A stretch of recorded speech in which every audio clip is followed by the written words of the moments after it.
Alrighty, we're back again with another matchup. Today we got a matchup between the new Boa leader versus blue-purple Luffy.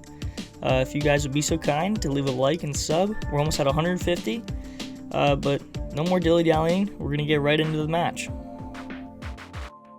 To start off our turn, we're going to use the OP13 Otama to get some draw power and a cycle out of our hand a little bit.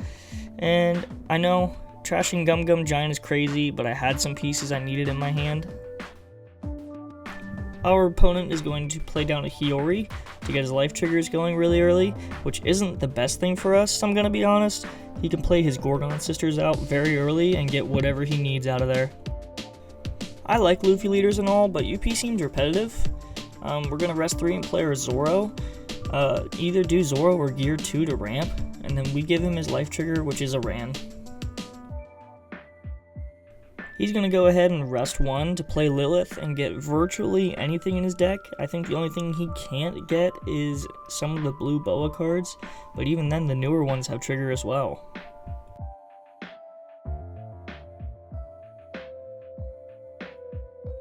Once again, our Boa opponent is going to set his life with Hiyori, so on our next turn we're going to have to give him exactly what he wants out of his life cards. This is going to let him dictate the tempo of the game here very soon, I think.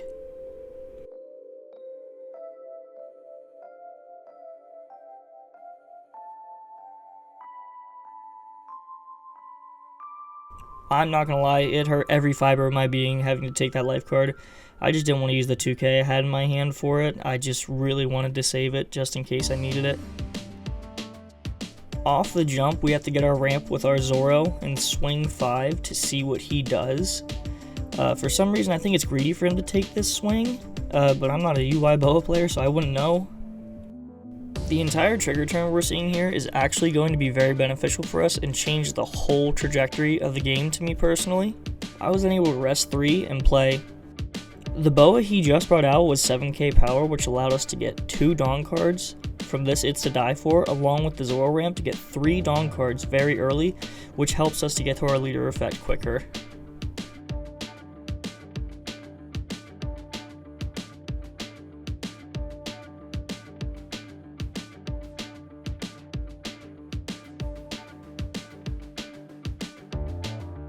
Getting the blocker here out of the picture is very nice so we can focus on his other cards easier.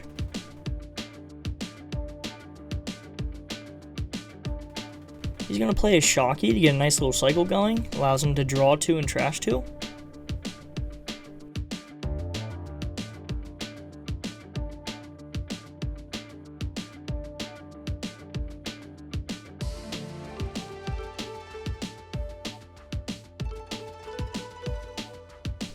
Zoro did a great job of ramping, so we just let him go here. No point in trying to save the character.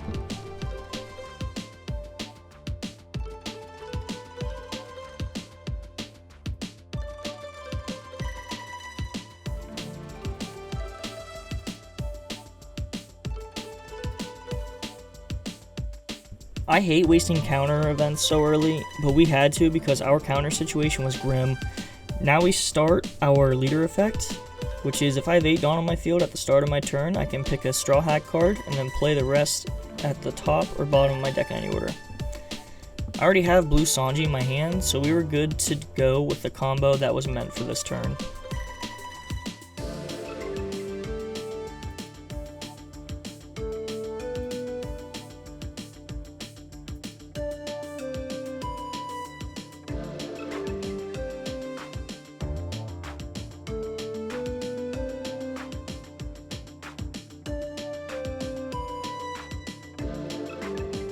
I only have 1 life left, so I felt like I had to swing into the Ran because I couldn't leave his board unchecked. I also just wanted the extra card in my hand because I feel like I was going to survive the next turn. I just needed to stall with my event cards and build up whatever counter I had in my life.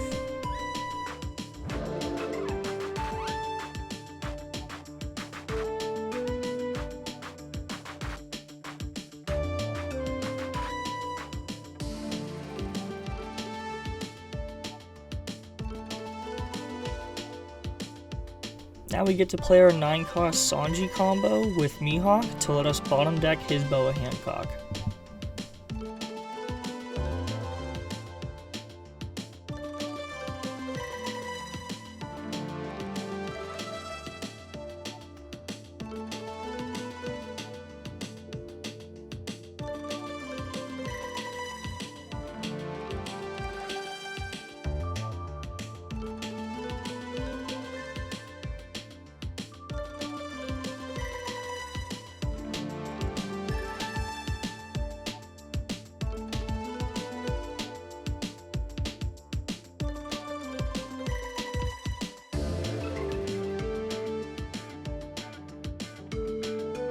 I hated having to use my giant here because it lets my opponent know that I'm very low on counter power, but it evens out with the draw too. It's such a busted event.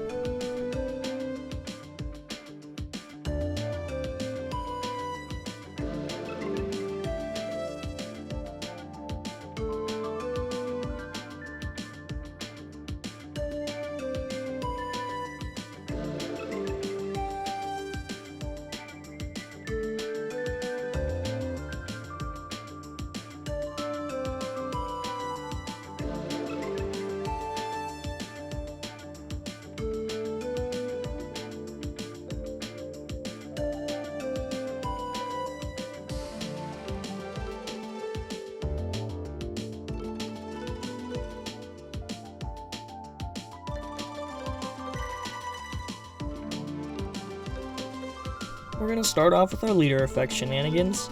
I think I definitely want to find at least another event in this search and draw into a 2K.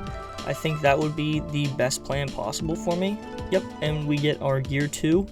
And then I think I also drew into an Usohachi here.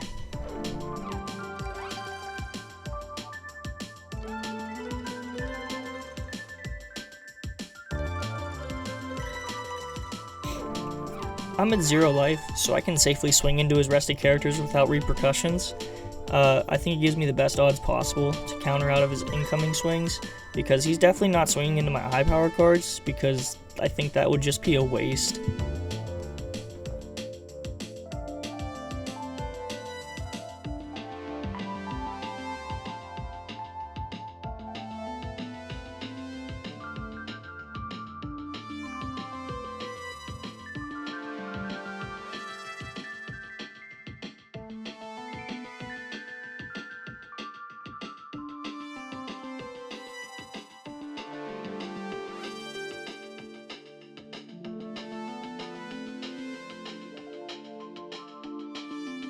I had to cut so much footage here because I was debating on 2 plays, the one I'm doing on camera or using Red Rock on one of his characters. At the end of the day, I went with playing out the 6-cost blocker Sanji for more protection for the upcoming turn. At this point in the match, in the board state, considering everything, he needs to go for game. I don't see a way for him surviving my next turn. I have way too big of bodies on the board to counter out of all those swings. He just needs to allocate his Dawn and his swings to try and wrap this match up on this turn. We're going to get a nice gear 2 to give us just enough counter for the swing.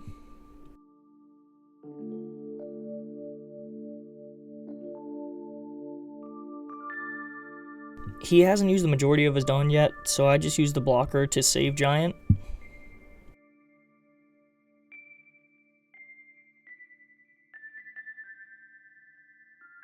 We're then forced to use Giant because we have no counter in our hand, absolutely 0, so this draw 2 could be very huge for us.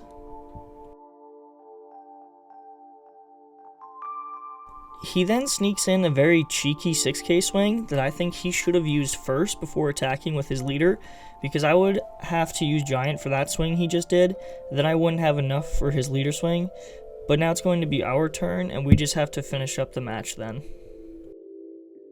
Like I said in the beginning of the video, UP is fun, it just feels repetitive. I like decks that make you think a lot more, like Green Yellow Traffy or the new leader I'm using. That will be out very soon, by the way.